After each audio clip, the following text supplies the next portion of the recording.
Welcome to our channel. நம்ம இன்னைக்கு cauliflower bajji தான் செய்ய போகிறோம்.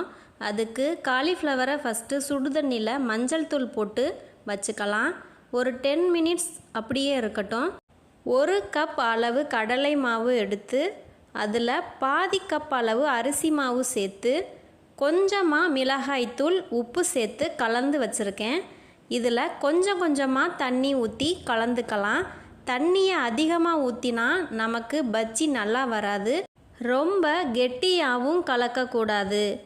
இப்போது கலந்துக்கிட்டாச்சு. காலிஃப்ளவரை இது கூட சேர்த்து கலந்து விட்டுக்கலாம்.